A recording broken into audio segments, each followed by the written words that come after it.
The day was coming to an end in Texas when Jennifer Combs clocked out of her shift. She was only 2 years into her nursing career, but already respected for her compassion, precision, and calm under pressure. To her, it felt like any other evening. She had no idea that in just a few hours her name would be spoken across the nation. On the third floor, where the children's ward hummed softly with monitors and laughter, 7-year-old twins Jaden and Jala stirred awake. With bright eyes and matching dimples, they were the kind of kids who made people smile without trying. Their mother promised she'd be back soon and left briefly for the cafeteria. But the moment the door clicked shut, Jala whispered, "Let's go surprise Mommy." The twins crept into the hallway, unnoticed by busy nurses. They spotted a service elevator left ajar by a distracted janitor and slipped inside. They pressed the button for the cafeteria. The doors groaned shut, but the elevator never moved. A jolt shook them. The button light flickered out. Silence. Then, darkness. They pressed buttons, nothing. They called for help, but no one heard. Smoke soon seeped into the cab from somewhere deep below. Above, Jennifer was about to leave when the first alarms blared. She smelled smoke. Instinct overrode exhaustion. While others evacuated, Jennifer ran toward danger. Through the haze she heard faint metallic pounding, children's voices. Following the sound, she found the service elevator sealed shut. Without hesitation, she grabbed a crowbar from a janitor's cart and pried it open, forcing the doors apart with trembling arms. Inside, faint cries echoed from below. There was no time to wait for fire crews. Smoke was rising. Flames crackled beneath. She tied a rope to a rail, looped it around her body, and descended into the shaft. Through the choking blackness, she reached the stalled cab, opened the hatch, and dropped inside. 2 terrified faces stared up at her. "You're safe now," she whispered, pulling Jala close. One by one, she carried them out, first Jala, then Jaden, hauling them hand over hand up that rope, lungs burning, vision blurring, as fire roared. Below, the moment her boots cleared the shaft, flames erupted where they'd been seconds before. She collapsed on the floor, clutching the crying twins as alarms wailed around them. They were alive. By morning, reporters swarmed the hospital. Headlines exploded. Nurse pulls twins from burning elevator. The woman who walked through fire. But Jennifer stayed in a quiet corner room, avoiding cameras. She wanted no glory, only silence. Then came a soft knock. The twins' mother entered, eyes wet, hospital bracelet still on her wrist.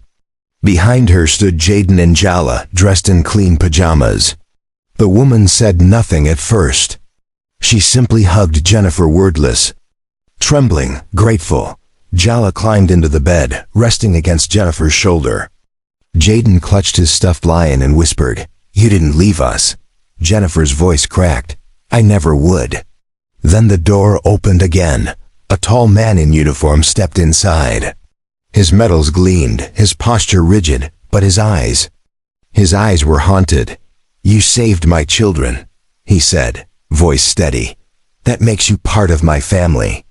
Jennifer blinked. "Sir, there's no jest in what you did," he cut in gently. "I've seen courage in war, but this was heart."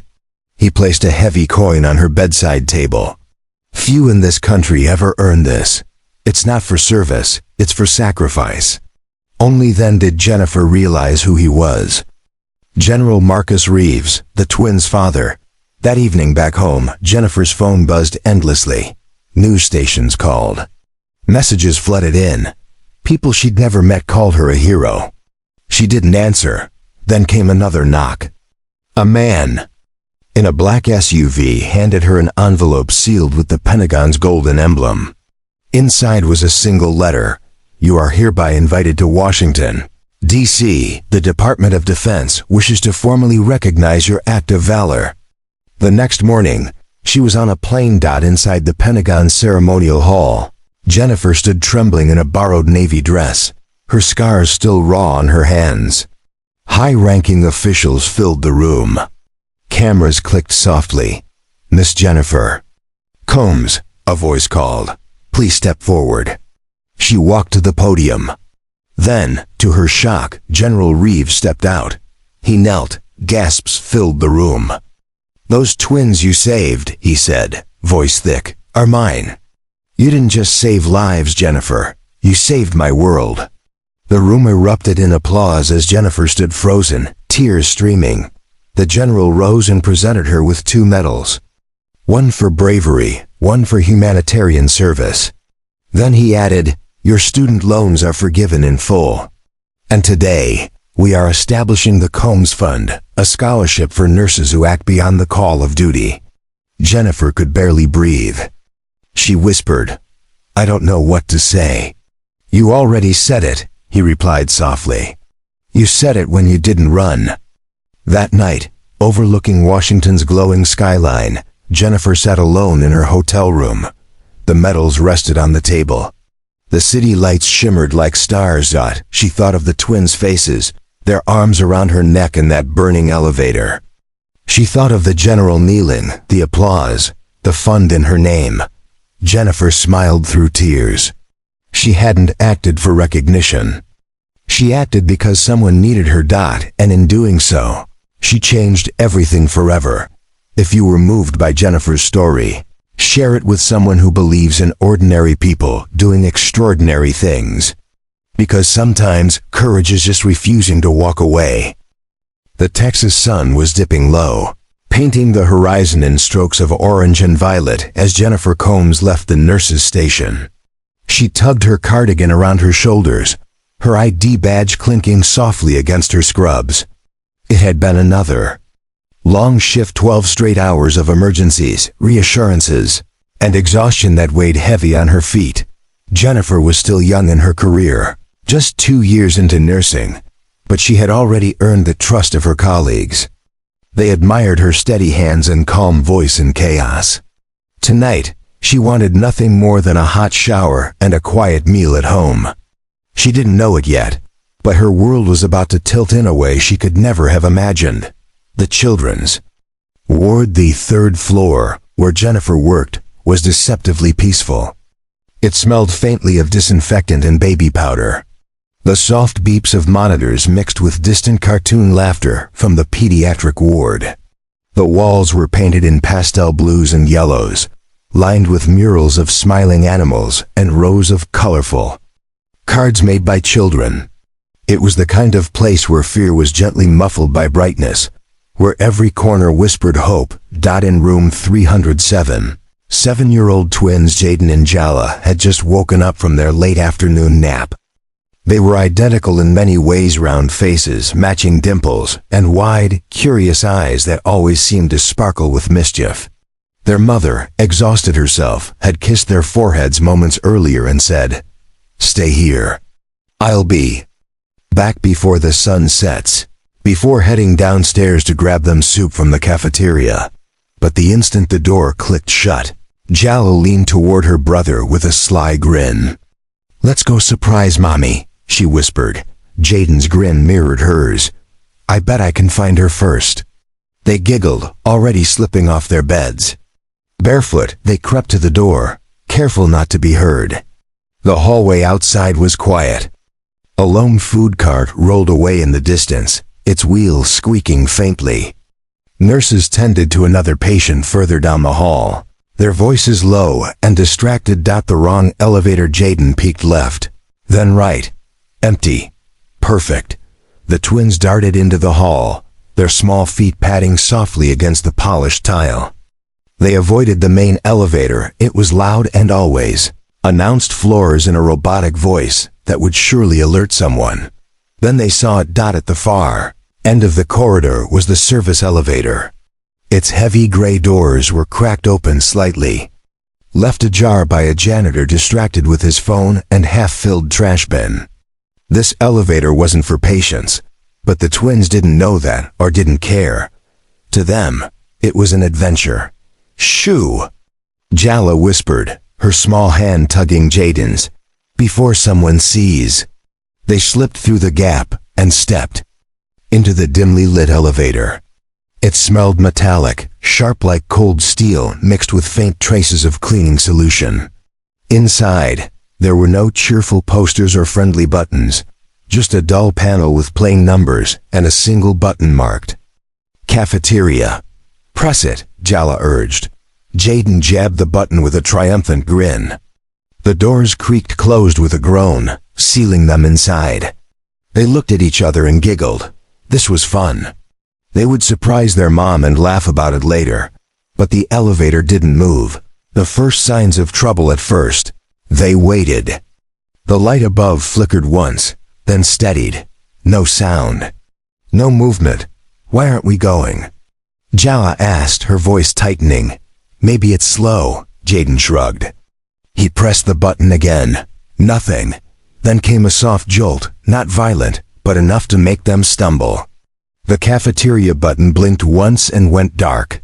The humming sound beneath their feet faded away entirely. Jala's fingers gripped her brother's arm. "Jaden, I don't like this." "Relax," he said, trying to sound brave. But his eyes darted nervously to the corners of the elevator. He pressed the emergency call button. No sound, no signal light, nothing outside the elevator shaft. Life in the hospital continued as normal. Their mother stood in the cafeteria line, glancing at her phone, unaware that her children were no longer in bed. Nurses finished evening rounds. The janitor returned to his cart, never noticing that the elevator he'd left ajar now carried 2 frightened children sealed inside. The silence grows inside. Minutes ticked by. The air grew warmer, heavier. Jala sat down on the cold steel floor and hugged her knees. "What if nobody finds us?" She whispered. "They will," Jaden said quickly, but his voice lacked conviction. He sat beside her, pulling her close. He wanted to be strong for her, but deep inside, fear gnawed at him. The fluorescent light overhead flickered again, longer this time, casting their faces in eerie shadows. Then it steadied, but the silence pressed in thicker, heavier. "Let's call again," Jala begged. They pressed the emergency button over and over. Still nothing. Jennifer's routine evening upstairs. Jennifer hadn't yet noticed. She signed out, checked her phone. One missed call from her roommate. A text from her sister about weekend plans. Nothing urgent. Slinging her bag over her shoulder, she began walking toward the exit. Then she heard a nurse mutter about an elevator glitch downstairs. "Probably nothing," the nurse said casually. Jennifer paused briefly but kept walking. She didn't know that just 2 floors down, 2 children sat in growing darkness, unaware of how close danger truly was. Outside, the Texas sunset deepened. Streetlights blinked to life. To Jennifer, it felt like the peaceful close of a long day. She didn't know fate was about to set everything ablaze. The explosion and rising panic deep in the basement, hidden from view, an electrical panel, old and patched many times over, finally gave way. A faulty wire, frayed and exposed, sparked violently against another. The resulting explosion shook the building like a sudden earthquake, rattling walls and shaking ceiling tiles loose. The ground beneath seemed to convulse, sending a low grumble rumbling up through the floors. Lights blinked out in corridors and patient rooms alike. Machines momentarily stuttered and fell silent, their comforting hums replaced by the harsh ringing of alarms that pierced the stillness. The hospital's emergency systems roared to life, blaring loudly and echoing through the halls. Smoke began to spread, thin at first, but growing thicker, creeping silently like an unseen predator. The acrid scent of burning insulation filled the air, sharp and chemical, making throats scratch and eyes water. Chaos on the 3rd floor upstairs. The pediatric wing erupted into chaos.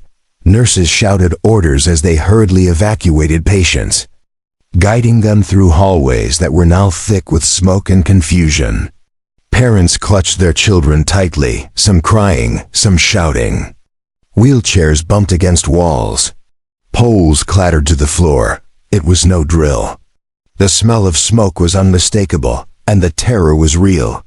Yet, amid the panic, no one noticed that the two young children from room 307 were missing, trapped in the elevator shaft inside the service elevator. The twins clung to each other in near total darkness. The sudden jolt from the explosion had thrown Jaden hard against the side, leaving bruises and a shock that numbed his limbs. Jala whimpered, tears streaking dirty smudges on her cheeks. The lights above them flickered one final time, then died completely, plunging the cab into thick blackness. The elevator was suspended in the shaft, trapped halfway between floors like a metal coffin. The humming that had once vibrated beneath their feet was gone. The harsh clang of the explosion outside had been replaced by a deafening silence, except for the pounding of their own frightened hearts. They pressed buttons blindly, called out desperately into the dark, but no one came. Panic began to rise, slow and suffocating. Jaden pounded on the metal walls with trembling fists, his voice cracking as he shouted for help. "Help us, someone please." Jala joined him, slapping the cold steel, her small voice echoing back in the empty shaft. Smoke began to seep through the tiny cracks in the door. The air grew hotter and thinner. Jennifer's moment of decision upstairs. Jennifer was about to leave for the night. Her body was exhausted beyond words, aching feet, tired eyes, lungs heavy from the day's stress. She longed to be home, away from the endless demands of the hospital. Then the alarm started.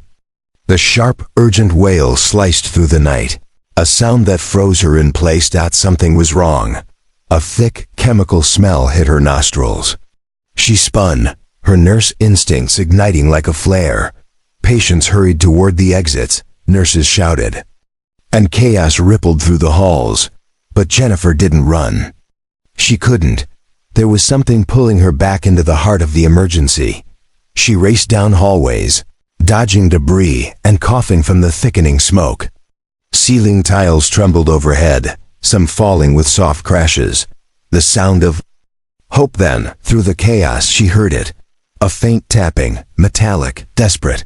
A child's voice, scared and trembling. Two voices. Her heart clenched. She slowed, straining to locate the source amid the panic and smoke. Near the janitor's storage wing, she spotted the service elevator, its doors shut tight. But something was different. She saw the faint outline of movement behind the metal. Without thinking, she grabbed a nearby crowbar from a janitor's cart. "Hold on," she shouted, her voice cracking but fierce. Smoke curled thickly around her, burning her lungs and stinging her eyes, but she forced the crowbar between the elevator doors. The metal resisted, groaning and grinding under her strength, but she pushed harder. Inch by inch, the gap widened. Inside, two small, terrified faces looked back at her, ash-covered, tear-streaked, trembling, descending into danger. Jennifer's hands were raw and blistered from the crowbar, but she had no choice. The fire was climbing fast, smoke filling the shaft with suffocating heat. She found a coil of rope in the janitor's emergency bin and anchored one end securely around a metal rail inside the shaft. Looping the other end around her waist, she took a deep breath and began lowering herself down into the darkness. The thick smoke clawed at her throat and eyes, the heat like a furnace pressing in from all sides. Her boots landed with a heavy thud on the roof of the stalled elevator cab. Rescue in the flames. The hatch to the elevator was stuck. Her hands slick with sweat and grime. She pressed down with all her strength until it gave way. Smoke rushed in like a living thing, choking and burning, but inside, two pairs of scared eyes met hers. Miss ... Jala's voice cracked. "I'm here," Jennifer whispered, wrapping her arms around the girl, shielding her from the smoke and heat. The elevator air was thin and foul, but there was no time to wait. With all her strength, Jennifer began to climb back up, pulling the small girl behind her. When she reached the top, another nurse helped pull Jala out of the shaft. Jennifer didn't pause. She plunged back into the inferno for Jaden. Saving Jaden inside the cab. Jaden was curled in a corner, rocking softly, his hands covering his ears against the noise and fear. Jennifer knelt beside him, speaking softly. "It's me. I'm here now." He didn't answer at first, but slowly reached for her trembling arms. She scooped him into her embrace and began the grueling climb out of the shaft again, the weight nearly crushing her, her lungs burning with every breath. Flames licked the edges of the shaft below, the heat unbearable. Her muscles screamed, but she didn't stop, safe at last when Jennifer finally reached the top again. Nurses grabbed Jaden's arms and pulled him free. Jennifer collapsed beside the twins, breath shallow, her body scorched and trembling. The children clung to her, sobbing, their small faces pressed to her neck. Behind them, the elevator shaft erupted into a raging firestorm, firefighters rushing to douse the blaze. For a moment, everything froze in a fragile bubble of relief and exhaustion. Jennifer had walked into the fire, and she had come out carrying 2 lives in her arms. The sun rose gently over Texas, casting warm golden rays through the large hospital windows. The chaotic noise of sirens, alarms, and emergency crews had faded into a quiet hum. Inside a small, quiet hospital room, Jennifer Combs lay resting on a cot. Her body ached in ways she hadn't expected. Blistered hands wrapped carefully in gauze, arms sore from gripping the rope, and a throat raw from smoke inhalation. She breathed shallowly, the silence wrapping around her like a heavy blanket. The hallways outside buzzed again with renewed activity. Doctors checking on patients, nurses updating charts, and the distant murmur of reporters still gathering outside. But inside Jennifer's mind, time moved slowly. Flashes of the night before surged in and out of focus. The explosion, the fire, the terrifying darkness of the elevator shaft, and the 2 small, frightened faces she had pulled from the smoke. Despite the pain and exhaustion, a quiet pride settled in her chest. She had saved 2 lives. She had faced a fire and refused to turn away. A visit that changed everything. Suddenly, a soft knock interrupted the stillness. The hospital door creaked open gently, and a woman stepped. Inside, the twins' mother. Her eyes were red-rimmed and swollen from tears, her hospital bracelet still on her wrist. Behind her, the twins, now dressed in fresh pajamas, followed quietly. Their hair was combed, their faces still drowsy but safe and peaceful. The mother approached Jennifer slowly, her lips trembling as if searching for the right words, but unable to find them. Then, without warning, she wrapped Jennifer in a hug, gentle, yet heavy with gratitude and emotion. Jennifer didn't speak. She didn't have to. The embrace said everything. One by one, the twins climbed onto the bed beside Jennifer. Jala rested her small head against Jennifer's shoulder, and Jaden stood clutching a small stuffed lion, eyes never leaving Jennifer's face. "You didn't leave us," Jaden whispered softly. Jennifer smiled faintly, tears gathering in her eyes. "I never would." For a long moment, silence settled in the room, the kind of silence that only comes after terror has passed, when peace feels strange and new. A man of honor enters the room, then the door opened again. A tall, broad-shouldered man stepped inside, his military uniform crisp and adorned with medals. His posture was rigid, but his eyes held a softness, a haunted look. Jennifer recognized him immediately, even before taking in the full weight of his decorations. He was a general. He moved slowly to the bedside, looking first at Jaden and Jayla, then finally resting his gaze on Jennifer. "You saved my children," he said, his voice steady but filled with emotion. "That makes you part of my family." Jennifer blinked, stunned. "Sir, there's no just about what you did," he interrupted gently. "I've seen bravery. I've worn it on battlefields. But what you did, that wasn't training. That was heart." He reached into his pocket and placed a small, heavy coin on the table beside her bed. It was engraved with an eagle and shield, a symbol she didn't recognize. "Only a few people in this country carry one of these," he said. "It's not for service, it's for sacrifice. Jennifer stared at the coin in awe, but said nothing. The weight of recognition, the general didn't explain further. His presence alone said enough.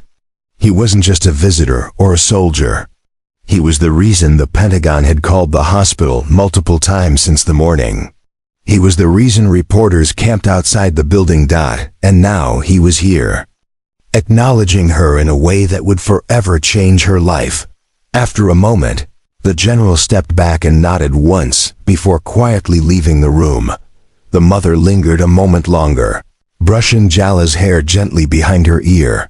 "Let her rest," she whispered softly as she gathered her children. Jala squeezed Jennifer's hand before slipping off the bed. Jaden paused in the doorway and turned back. "Thank you," he said simply. Then they were gone, the weight of silence at home later. Back in her apartment, Jennifer sat alone on the edge of her sofa. The house was silent except for the distant sounds of traffic and the occasional honk. Her hands were still bandaged, trembling slightly. Her body was sore, her lungs still burned faintly. The past 24 hours felt like a blur, flashing images, calls she wasn't ready to answer, strangers praising her for a courage she barely understood. Her phone buzzed relentlessly, news stations, talk shows, podcasts, even messages from strangers across the country. But Jennifer wasn't ready. She stared at the chipped edge of her coffee table, the weight of everything pressing down. She had saved lives, yes, but what did that truly mean? A new invitation arrived suddenly. There was a firm knock at her door. Jennifer's heart leapt, opening the door just a crack. She saw a sleek black SUV parked outside. A man in formal uniform stood waiting, his posture perfect, shoes polished to a mirror shine. Held a small envelope sealed in his hand, embossed with the unmistakable emblem of the Pentagon. "Miss Combs," he said respectfully, "I've been asked to deliver this to you directly." Jennifer took the envelope, her hands trembling. The man nodded slightly, then opened the back door of the SUV and waited silently. She closed her door gently, sat back down and stared at the envelope. Inside was an invitation.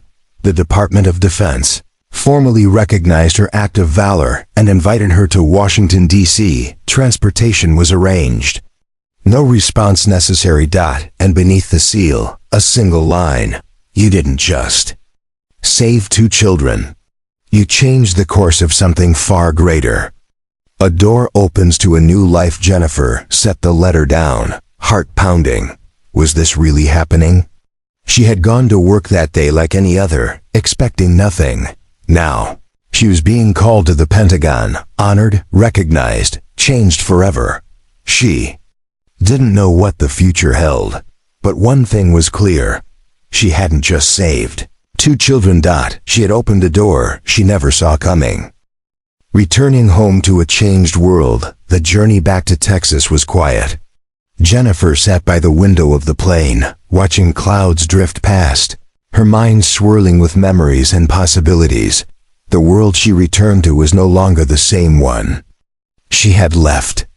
Her phone buzzed incessantly, messages from strangers, colleagues, friends, and even news outlets. Yet, the overwhelming attention felt strange to her. Jennifer had never sought the spotlight. Her work was about caring quietly in the background.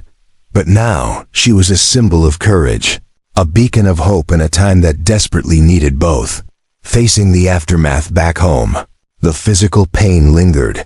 Her hands bore the marks of the rescue, tender and raw. The smoke had left its imprint on her lungs, and emotionally, she felt an ache that was harder to soothe. She found herself replaying the moments in the elevator, the heat, the darkness, the cries of the children, images that haunted her dreams.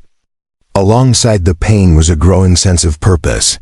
A quiet fire ignited deep inside her. The communities embraced Jennifer's neighbors, co-workers, and local community greeted her with admiration and support. Hospital staff had organized a small gathering to celebrate her bravery, but Jennifer politely declined public attention. She preferred moments of quiet gratitude, a gentle nod, a whispered thank you. Still, The impact of her actions rippled far beyond the hospital walls. New responsibilities and opportunities. News of the fund created in her name brought unexpected responsibilities. Jennifer was asked to join advisory panels focused on improving nurse training and emergency preparedness. She also became a spokesperson for advocating better working conditions and support systems for nurses, those who often put their lives on the line with little recognition. Balancing normal life and new roles.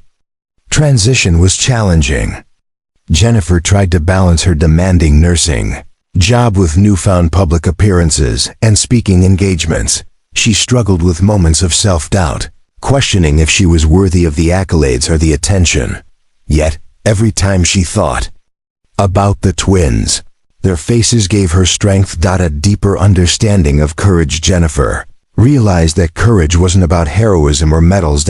It was about choosing to face fear, to act in the face of uncertainty, and to care even when the world seemed overwhelming. Her story inspired others, nurses, doctors, ordinary people, to find bravery within themselves. Looking toward the future, though the hospital fire was a defining moment, Jennifer knew her journey was just beginning. She embraced her role as a leader, mentor, and advocate. With renewed determination, she committed to making a lasting difference, not just through heroic acts, but through everyday kindness and steadfast dedication. Closing reflection. As she prepared for another day on the hospital floor, Jennifer felt a profound gratitude. She had stepped into the fire, literally and figuratively, and emerged changed. Not for glory or fame, but because she dared to act when it mattered most. And that choice, she knew, would echo for a lifetime.